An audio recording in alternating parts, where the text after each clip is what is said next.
मैं हूं आपके साथ पराग गुप्ता।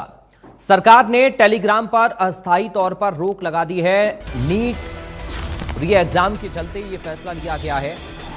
पेपर लीक के आरोपों के बीच ये कार्रवाई की गई है। 21 जून को नीट की री एग्जाम की तैयारी चल रही है। एनटीए की सिफारिश पर सरकार का यह आदेश है। सूचना प्रौद्योगिकी अधिनियम के तहत कार्रवाई की गई है।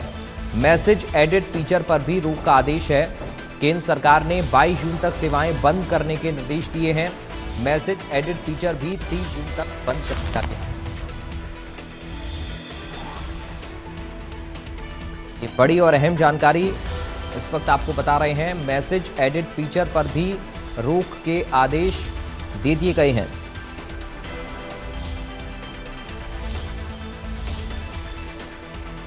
मैसेज एडिट फीचर भी 30 जून तक के लिए बंद कर दिया गया है।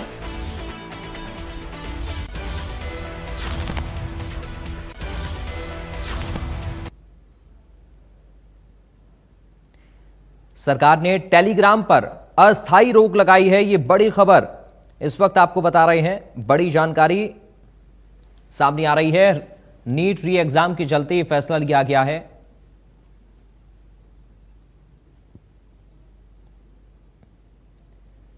और साथ ही 22 जून तक ये सेवाएं बंद रहेंगी। एडिट फीचर पर भी रोक लगाई गई है। 21 जून को री नीट परीक्षा की तैयारी चल रही है। ये एनटीए की सिफारिश पर यह आदेश सरकार की तरफ से दिया गया है।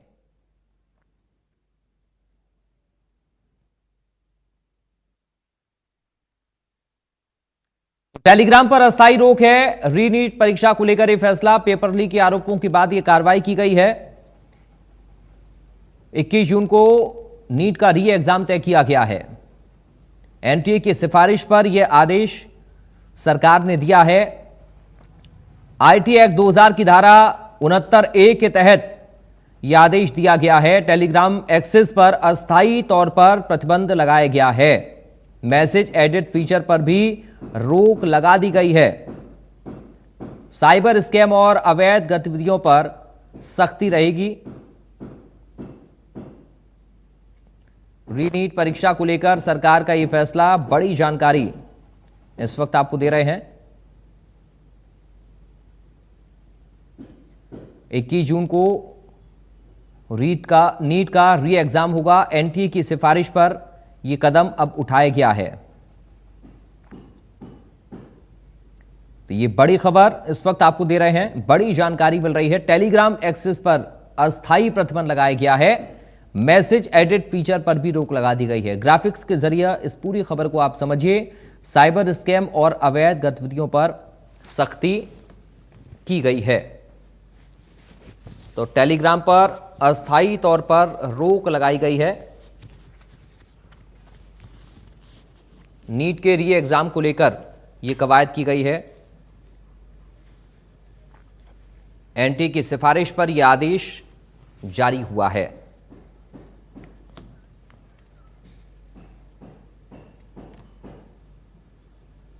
रवि जांगड़ा हमारे साथ संवाददाता लाइव जुड़ गए हैं इस वक्त। रवि, टेलीग्राम सर्विस पर अस्थायी तौर पर रोक लगाई गई है। कैसे इस कदम को देखा जाए? 22 तारीख को अगर बात करें, 22 तारीख तक, 22 जून तक इस पूरी सेवा पर जो है प्रतिबंध लगाया गया है पूरे देश भर में। अगर बात करें इसके साथ साथ पराग यहाँ पर जो है 30 जून तक जो एडिटिंग सर्विसेज है पूरे देश भर में, भारत की अगर बात करें, क्योंकि जिस तरह के जो मैसेज आ रहे हैं, जिस तरह के संदेश आ रहे हैं, उनको किसी तरह से एडिट ना किया जा सके, उस पर भी पूरी तरह से रोक लगाई गई है। तो टेलीग्राम जो सेवा है उस पर रोक लगाई गई, उसको प्रतिबंधित पूरी तरह से किए जाने के आदेश जारी किए गए हैं, ताकि किसी भी तरह से, और जो पेपर लीक की अफवाहें फैलती हैं, पेपर लीक हालांकि ना भी हो, इसके बावजूद जो है किसी तरह से कोई एडिटेड पेपर ना डाल सके या किसी तरह से कोई और इस तरह की कोई घोर लापरवाही ना हो, उसके मद्देनजर इस तरह की कार्रवाई की गई है। यानी जो सोशल मीडिया ऐप है टेलीग्राम, उसको पूरी तरह से प्रतिबंधित किया गया है 22 जून तक। हालांकि 21 जून को परीक्षा होनी है, 22 जून तक इसको प्रतिबंधित किया गया है। जबकि जो एडिट का ऑप्शन होता है, जो एडिटिंग की जाती है, उसको भी पूरी तरह से 30 जून तक उसको भी प्रतिबंधित किया गया है। तो एक बड़ा कदम ये उठाया गया है। और नेशनल टेस्टिंग एजेंसी के द्वारा जिस तरह से इस बात की मांग भी की गई थी, और उसके बाद ये अब केंद्र सरकार के द्वारा इस तरह का निर्णय लिया गया है इस ऐप को देश भर में प्रतिबंधित किया गया है। पराग। ठीक है, आप रवि हमारे साथ बने रहिएगा। फिलहाल इस खबर के लिए आपका शुक्रिया, लेकिन आप बने रहिए। अगली खबर भिवानी से है, अपने दर्शकों को